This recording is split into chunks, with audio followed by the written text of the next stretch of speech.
Tafsir Al-Azhar karya Profesor Dr. Hamka, ayat 20 hingga ayat 24 dari surah Al-An'am, surah yang ke-6.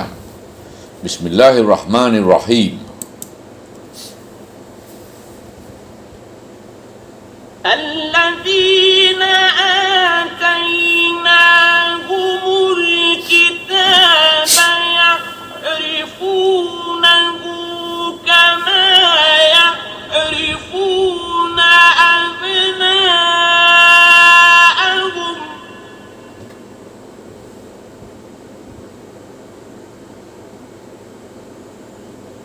alladzina khasiru أنفسهم فهم لا يؤمنون.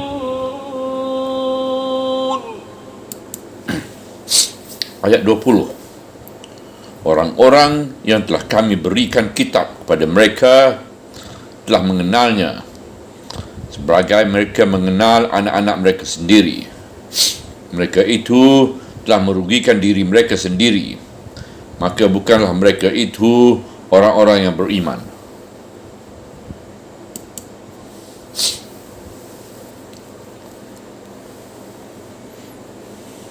وَمَنْ أَظْلَمُ مِمَّنِ افْتَرَى عَلَى اللَّهِ كَذِبًا أَوْ كَذَّبَ بِآيَاتِهِ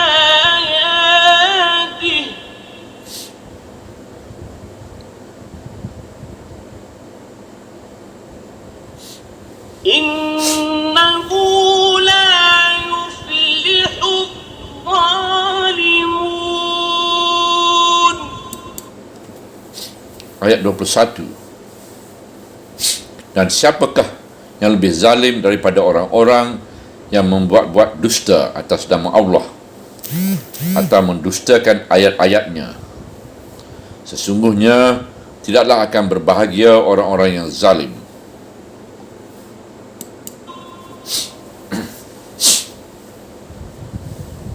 وَيَوْمَ نَحْشُرُهُمْ جَمِيعًا ثُمَّ نَقُولُ لِلَّذِينَ أَشْرَكُوا أَيْنَ شُرَكَاؤُكُمُ الَّذِينَ كُنتُمْ تَزْعُمُونَ.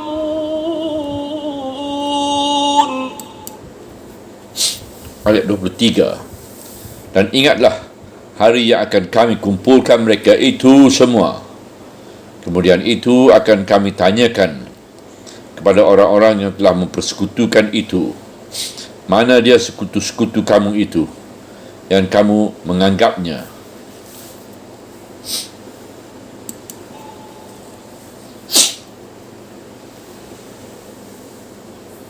ثُمَّ لَمْ تَكُنْ فِتْنَتُهُمْ إِلَّا أَنْ قَالُوا وَاللَّهِ رَبِّنَا مَا كُنَّا مُشْرِكِينَ.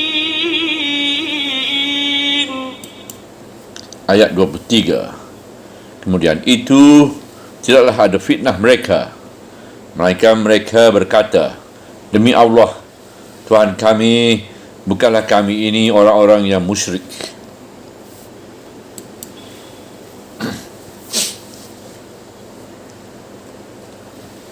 انظر كيف كذبوا على أنفسهم وضل عنهم ما كانوا يفترون.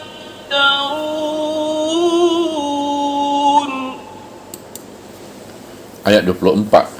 Pandanglah betapa mereka telah berdusta atas diri mereka sendiri, dan bagaimana hilang dari mereka apa yang telah mereka ada-adakan itu. Dalam kalangan orang kafir dan musyrik itu terdapatlah berbagai ragam dan tingkatan kekafiran, Sebab itu cara menghadapi mereka berbagai ragam dan tingkatan pula. Ada yang diselenggarakan dengan cara ayat-ayat yang telah lalu tadi, iaitu secara halus dari hati ke hati, sehingga Rasulullah SAW disuruh mengemukakan suatu soal dan memberikan jawapannya sendiri pula sampai termakan oleh mereka.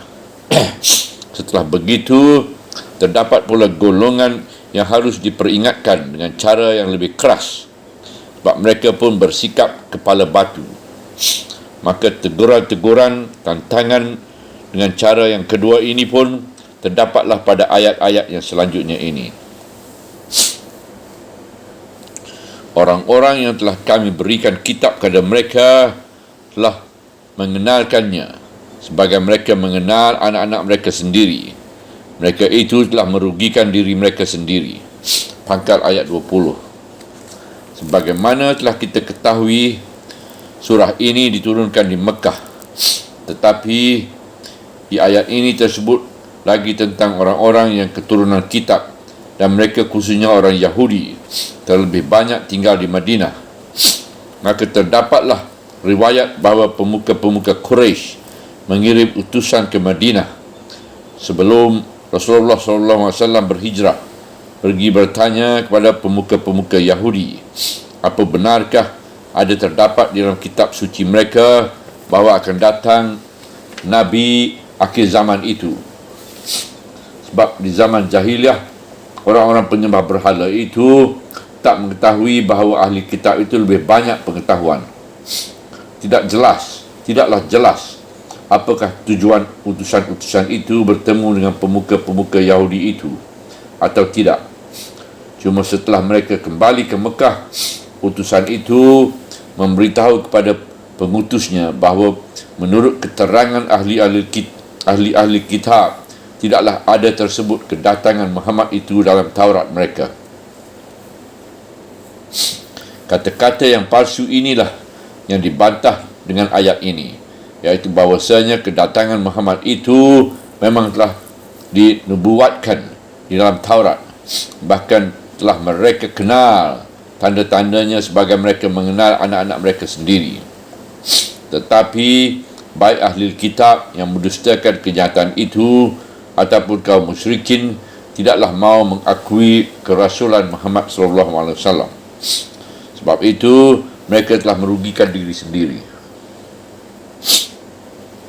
Rugi kerana telah mendustakan kebenaran. Mereka tidak mahu menerima Islam sebab hibah meninggalkan kedudukan mereka, sebab mereka merasa tinggi selama ini. Mereka berat akan menjadi pengikut Muhammad SAW sebab terikat kepada kedudukan dan pengaruh. Sedang dalam ajaran Islam, semua orang sama. Yang mulia hanyalah barang siapa yang lebih tinggi tingkat takwanya kepada Allah. Dalam Islam, sama saja kedudukan Abu Bakar orang Quraisy asli dengan Bilal bekas budak, atau Umar bin Khattab dengan Syuaib yang dahulunya bekas budak bangsa Romawi. Orang Quraisy pun suka menerima kerugian rohani, tidak mendapat hidayah ilahi kerana enggan menjadi pengikut dari anak yatim dalam asuhan Abu Talib. Mereka menyangka bahawa mempertahankan kedudukan itu adalah keuntungan, padahal itulah kerugian yang sebesar-besarnya bagi mereka. Maka bukanlah mereka itu orang-orang yang beriman. Ujung ayat 20. Lebih sukalah mereka tetap di dalam kekufuran meskipun telah berhadapan dengan kenyataan bahawa memang Muhammad itu Rasulullah, daripada menjadi mukmin yang mereka rasa akan menjatuhkan martabat mereka. Saidul Islam yang besar, Said Qutb, di dalam tafsirnya yang terkenal di bawah lindungan Al-Quran, iaitu tafsir yang ditulis di zaman moden oleh seorang yang telah menyelami kepalsuan dan kejahatan bangsa-bangsa penjajah terhadap Islam, telah menuliskan dalam tafsir tersebut bagaimana kelanjutan bahawa ahli kitab itu telah mengenal Nabi Muhammad SAW sebagai mengenal anak mereka sendiri. Sebagaimana telah kita ketahui, surah ini diturunkan di Mekah. Tetapi di ayat ini telah lagi tentang orang-orang yang keturunan kitab, dan mereka itu telah mengenal anak-anak mereka sendiri. Said Qutb berkata bahawasanya ahli kitab telah tahu dan faham, telah mengerti siapa Nabi Muhammad dan telah mengetahui pula bahawa Al-Quran yang diturunkan kepadanya memang benar. Betapa sebagaimana telah diisyaratkan dalam ayat ini, pengetahuan mereka akan kebenaran Nabi Muhammad itu bukanlah buat mereka imani, melainkan buat mereka kafiri. Dan selama 14 abad kerasulan Nabi Muhammad SAW sampai sekarang ini, pengetahuan mereka tentang Nabi Muhammad, tentang Al-Quran, tentang hakikat Islam masih tetap mereka tambah. Islam masih tetap mereka selidiki dan pelajari. Berpuluh, bahkan beratus orang Yahudi dan Nasrani menyediakan diri untuk mempelajari Islam secara mendalam, sampai kepada detail-detailnya tentang sejarah Islam, sejarah Rasulullah SAW dan segala ilmu pengetahuan yang berhubungan dengan Islam. Mereka pelajari fiqh Islam, tasawuf Islam, tafsir Al-Quran, ilmu hadis, dan mereka ikhtiarkan mencetak kembali naskah-naskah tulisan tangan sebagai pusaka dari kebudayaan Islam. Pemerintah-pemerintah mendirikan perpustakaan yang mengandung naskah-naskah asli dari karangan pujangga dan sarjana dan sastrawan Islam, sehingga kadang-kadang pusaka seorang pujangga besar Islam yang asli tidak terdapat pada perpustakaan di Istanbul atau Isfahan, tetapi terdapat di Cambridge atau Leiden atau di Leipzig. Di negeri-negeri besar dibangun Islamic Studies, baik di London, Sorbonne atau Bonn, Chicago atau Montreal. Beratus sarjana yang dinamai orientalis benar-benar pantas disebut sarjana tentang pengetahuan Islam. Mereka lebih leluasa menyelidiki Islam sebab mendapat perbantuan dari pemerintahnya sendiri atau oleh foundation yang disediakan buat itu.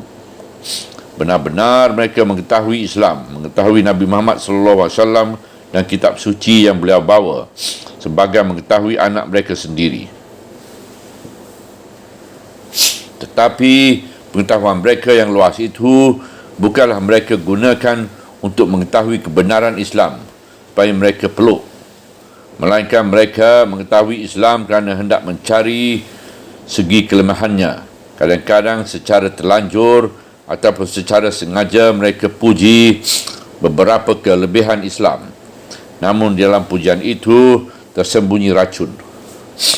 Banyak di antara orientalis itu adalah alat penjajahan, ditugaskan mencari rahsia Islam yang dipeluk oleh rakyat jajahan untuk dapat tetap menjajah umat itu, dan sebahagian besarnya lagi diberi belanja cukup oleh Zending dan misi Kristian guna mencari dari segi mana Islam dapat dihancurkan. Sebab kaum Kristian itu selalu mengakui bahawa orang Islam ini keras kepala, tidak mahu dikristiankan. Di dalam kalangan orang Islam sendiri yang diberikan pendidikan barat, pendidikan kolonisme, ditanamkan perasaan benci, jijik kepada ulama Islam sendiri. Cacat yang timbul dari kebodohan kaum muslimin dijadikan alasan buat mencela agama Islam. Sebagaimana kita rasakan sendiri betapa bencinya orang-orang yang mendapatkan didikan Belanda di zaman kolonial pada pondok dan pesantren, kiai dan santri dan ajengan, dan ditanamkan kepada mereka rasa simpati membabi buta kepada segala yang berbau barat dan simpati kepada orang-orang kafir Belanda kalau dia pandai berbahasa Arab. Maka timbullah dalam kalangan orang yang pada kulitnya masih berwarna Islam tetapi batinnya sudah memandang Islam sebagai memandang orang lain. Mereka lebih percaya Islam yang diterangkan oleh John Bull, oleh Snouk, oleh Hargrove, oleh Goldziher, oleh Motzke ataupun oleh Louis Mossinor atau Dibord atau Dozy daripada Islam yang dibahaskan oleh ulama Islam sendiri.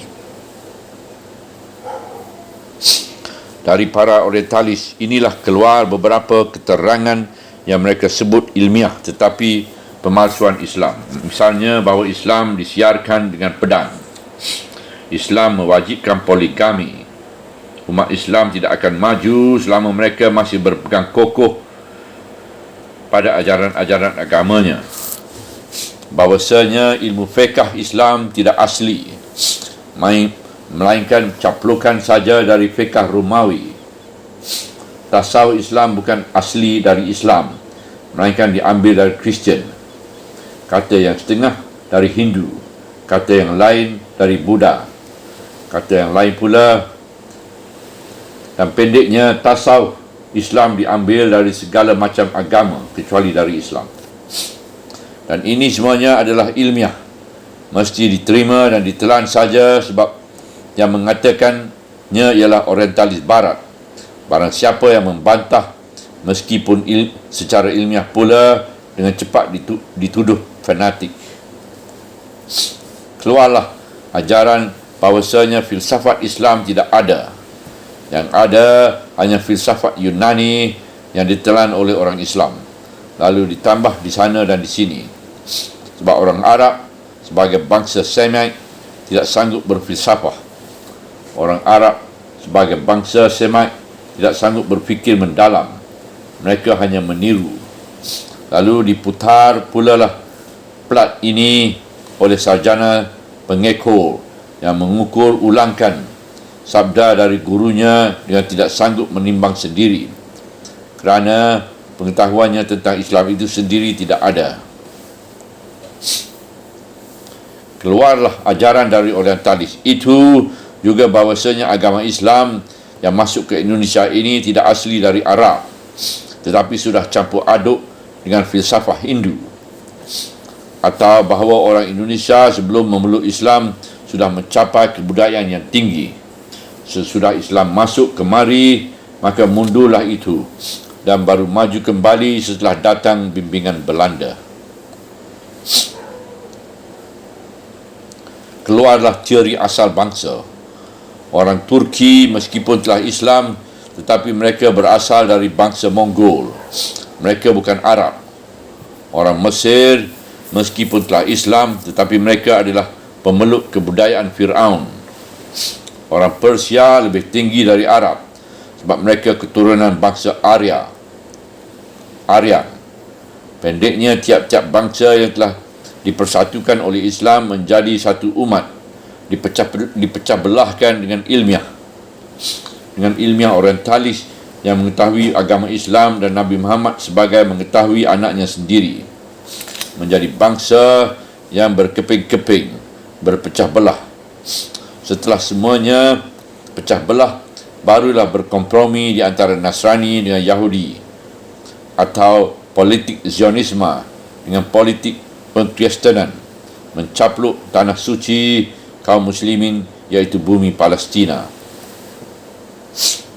Pendeknya, mereka mengetahui Islam dan Nabi Muhammad dan sebagaimana mengetahui anak mereka sendiri. Kadang-kadang dipujilah kekuatan agama Islam setinggi langit, tetapi sebagai kita katakan di atas tadi, dalam pujian itu bersembunyilah racun. Berapa banyaknya di tanah air kita Indonesia ini saja orang yang memuji Islam setinggi langit setelah membaca keterangan-keterangan dan cerita-cerita dari Profesor Snow Hogronje yang beberapa tahun lamanya di pusat Islam sendiri di Mekah untuk mengetahui Islam dari sumbernya. Tetapi dalam memenuhi itu, mereka sangat menentang apabila Islam hendak digerakkan secara dinamis. Berapa pula banyaknya penyelidik-penyelidik Belanda mencapai title kesarjanaan kerana menstudi tasawuf Islam di Indonesia. Sejak dari Hamzah Pansuri, Samsuddin Sumatrani, Nuruddin Ar-Rinari dan Sunan Bonan, ataupun Syekh Siti Jena dan lain-lain, sampai mereka keluarkan buku-bukunya yang apabila orang Islam Indonesia membaca kupasan itu, padahal mereka belum mengetahui hakikat Islam dari sumber Islam sendiri, dari bahasa Arab, sudah terang Dengan bimbingan orientalis itu, mereka bukan akan mengembangkan citra Islam yang hidup, tapi membangkitkan kembali ilmu klinik, mistik, primbon, kebatinan dan sinkretisme, menyesuaikan Islam dengan Hindu, Buddha dan animisme, asal jangan dengan Islam yang hidup. Mereka mengetahui Nabi Muhammad mengetahui Islam sebagai mereka mengetahui anak mereka sendiri, tetapi bukan buat mereka imani, melainkan buat mereka ingkari dan buat menuntun orang-orang yang lemah keislamannya itu supaya dengan teratur keluar dari Islam.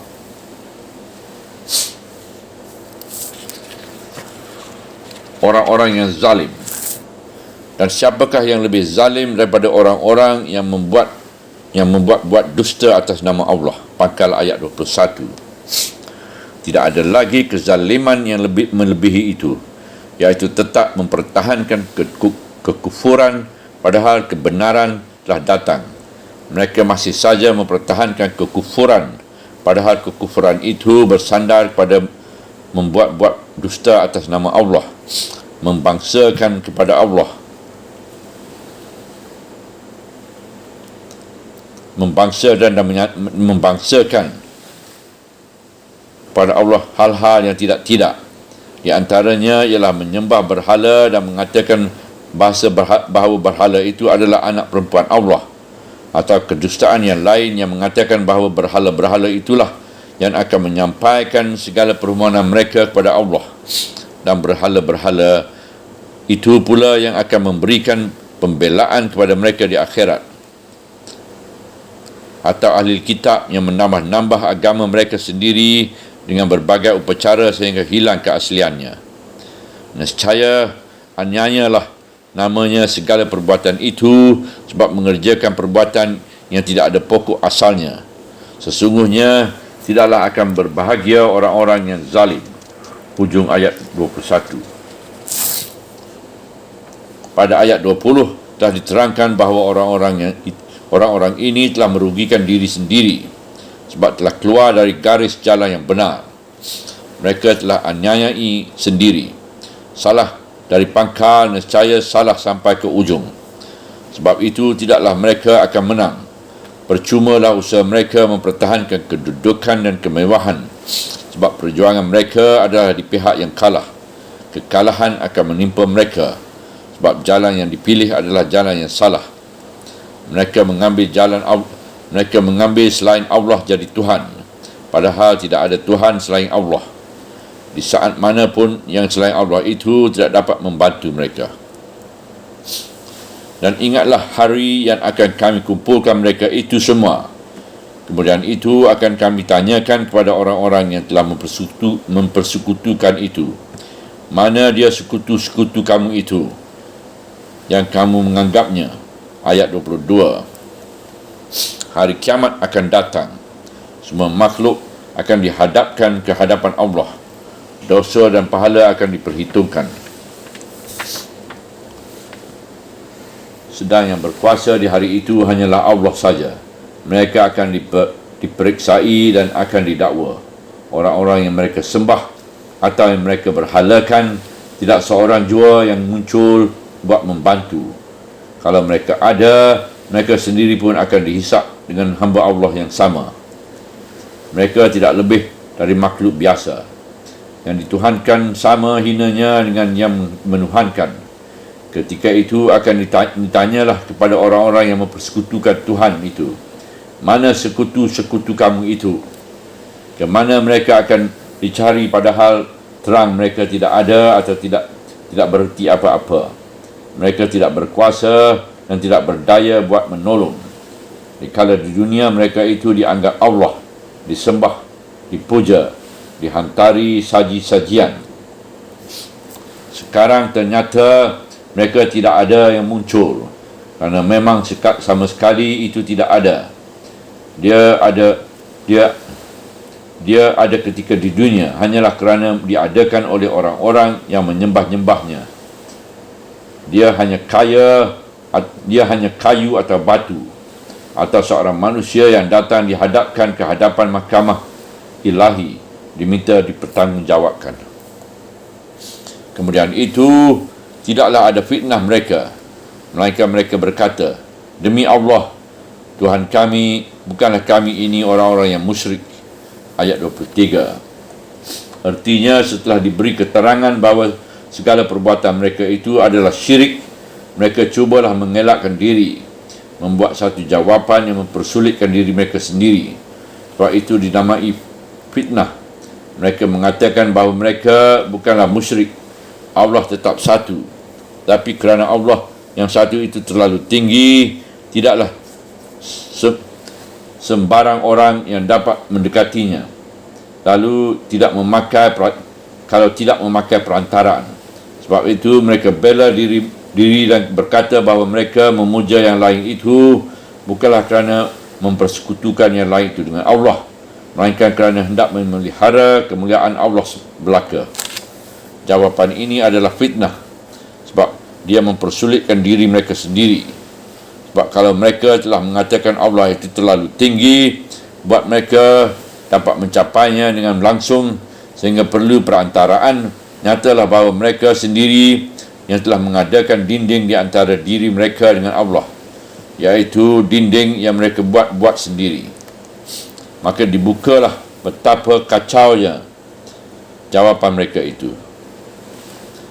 Pandanglah betapa mereka telah berdusta atas diri mereka sendiri. Pangkal ayat 24. Cubalah pandang dan perhatikanlah betapa dustanya jawapan itu. Dan yang mereka dustai itu ialah diri mereka sendiri. Sebab jawapan yang dusta itu tidak cocok dengan rasa hati sanubari mereka sendiri. Mereka mengatakan tidak mempersekutukan Allah, padahal yang mereka puja ialah yang lain. Mereka sembah yang lain, meminta agar yang lain menyampaikan persembahan mereka kepada Allah. Lantaran itu yang Allah sendiri mau dibuat bagaimana?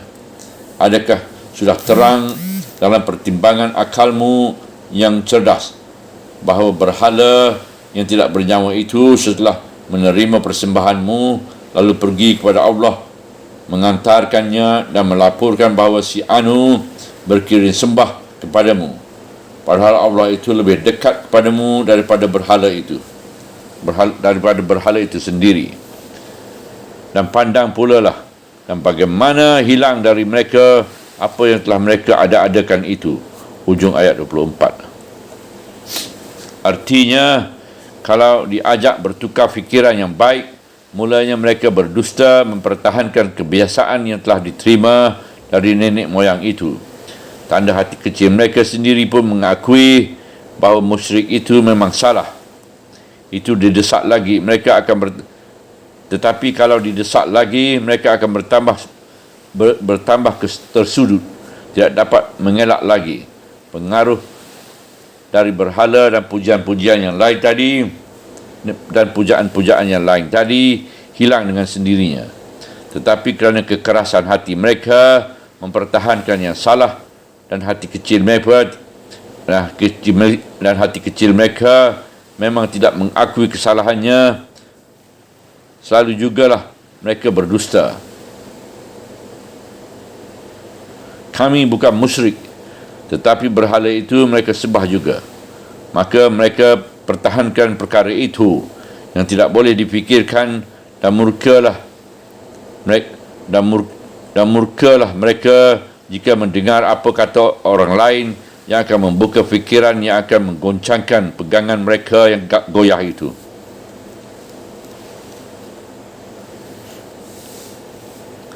Hati-hatilah kita kaum muslimin yang datang di belakang ini untuk memperhatikan ayat ini. Pandanglah orang-orang Islam yang pergi bernazar, berkaul, menyampaikan hajat kepada kubur orang-orang yang dianggap wali. Pada tahun 1960, penulis tafsir ini melawat ke semenanjung tanah Melayu. Di dekat Negeri Sembilan ada sebuah kuburan tua. Kuburan itu dari seorang ulama yang bernama Syekh Ahmad Makdum yang datang dari Minangkabau menjadi guru agama Islam kira-kira pertengahan abad ke-15, masa pemerintahan Sultan Mansur Shah Melaka. Oleh kerana kuburan itu bisa menjadi objek sejarah, terutama pertalian Minangkabau dengan Negeri Sembilan, banyaklah peminat sejarah datang ke situ, sehingga kuburan itu diterangi, dibersihkan rumput-rumputnya. Pandanglah, setelah perkerangan perkuburan itu menjadi terang dan bersih, mulailah saudagar kubur membuat langgar kecil di sana dan membaca-baca Yasin atau Dalailul Khairat, padahal selama itu belum ada. Mulai dikarang berbagai cerita tentang Syekh Ahmad Makhdum itu, dan mulai kuburan objek sejarah itu dikeramatkan. Mulai dibuat langgar, disediakan kemian, dan mulai kedatangan orang-orang yang bodoh ke tempat itu meraung kaul, menyampaikan nazar, meminta dan memuja dan membawa hadiah. Dan yang mendapat hadiah itu ialah juru kunci yang mendirikan langgar tadi. Yang lucunya lagi, penulis lihat wajah juru kunci itu ternyata dia bukan orang Melayu, tetapi keturunan Keling. Banyak rupa-rupanya tempat-tempat yang dikeramatkan itu dibuat kemudian dan dipropagandakan. Dalam kalangan orang-orang bodoh yang penuh takyul, bisa timbul seorang saudagar kubur atau penipu yang mengatakan bahawa tadi malam dia bermimpi bahawasanya wali Allah yang berkubur di tempat itu memesankan kepadanya supaya kuburnya diramaikan, dan orang percaya. Tetapi dalam kalangan orang yang terpelajar timbul pula usaha menuhankan benda untuk disembah dan dipuja lebih luas daripada kubur.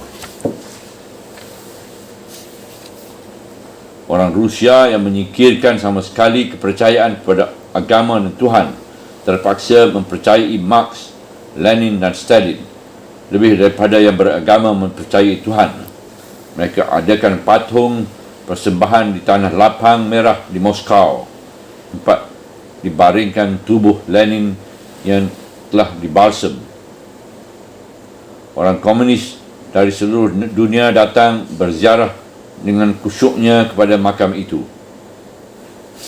Tetapi lebih hebat lagi, timbullah gerakan menuhankan bangsa, menuhankan tanah air dan menuhankan Ibu Pertiwi. Dibuat berbagai macam mitos, iaitu dongeng atau asatir dan kelebihan tanah air sendiri daripada seluruh alam ini. Dari sinilah timbulnya idea Hitler yang terkenal, Deutschland aber alles, tanah Jerman lebih tinggi dari semua negeri di dunia ini. Orang Jerman harus memuja Jerman, menjunjungnya tinggi. Dan sebagai pertumbuhan daripada Jerman yang dijunjung tinggi itu, hanya ada satu pimpinan, iaitu Führer, dan Führer itu hanyalah satu, iaitu Hitler. Nietzsche, filosof gila bangsa Jerman ini, mengajarkan tentang Übermensch, iaitu manusia di atas dalam segala-galanya, manusia yang harus dijunjung tinggi dan dimuliakan, tetapi bukan Yesus Kristus yang dipertuhankan orang Kristen, sebab jiwa yang diajar Yesus itu ialah jiwa budak, sedang yang dikendaki Nietzsche bukan jiwa budak, melainkan jiwa Tuhan, bahkan lebih dari itu, iaitu jiwa Tuhan. Falsafah jiwa Tuhan, ajaran Nietzsche yang gila ini jadi anutan yang gila pula bagi Hitler, dan menjalar pula kegilaan ingin jadi Tuhan ini kepada banyak orang sinting di dunia ini, yang akhirnya telah membawa mereka tenggelam dan hancur.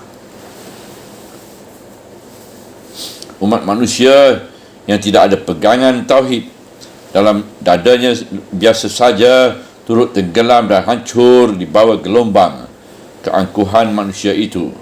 sehingga hilang kepribadiannya. Dan inilah di zaman sekarang yang menyebabkan bangsa-bangsa di dunia terombang-ambing, sebab mereka tinggalkan kepercayaan kepada Allah yang sebenarnya. Mereka tukar dengan berhala, mereka tukar dengan tanah air, ibu pertiwi, diktator dan adikara. Baik orang-orang yang menuhankan dirinya itu ataupun orang yang melantiknya jadi Tuhan adalah orang-orang yang berdusta atas diri mereka sendiri, sebagai dijelaskan di pangkal ayat 24 itu. Memang selalu kita lihat bahawa orang yang menuhankan diri kerana mendapat kekuasaan itu tahu sendiri siapa dirinya. Kebanyakan mereka adalah binatang yang berupa sebagai manusia, orang-orang yang tidak dipercayai dalam urusan wanita, orang-orang yang loba, tomak dan yang tidak dapat menahan nafsu, orang-orang musafir, orang-orang munafik yang sangat hina, yang hidupnya di hadapan orang banyak berbeza dengan kehidupan pribadi, orang-orang pengecut yang berlagak berani. Satu waktu, hal yang tidak wajar ini mesti berakhir dengan tiba-tiba, di luar dari dugaan mereka sendiri, perhitungan Allah mengatasi perhitungan mereka. Keadaan terbalik dan hilanglah dari mereka apa yang telah mereka adakan itu, sebagai tersebut di ujung ayat 24 tadi. Subhanallah, walhamdulillah, wala ilaha illallah, wallahu akbar, wala hawla wala quwwata illa billahil aliyyil azim, wala hawla wala quwwata illa billahil aliyyil azim, wala hawla wala quwwata illa billahil aliyyil azim.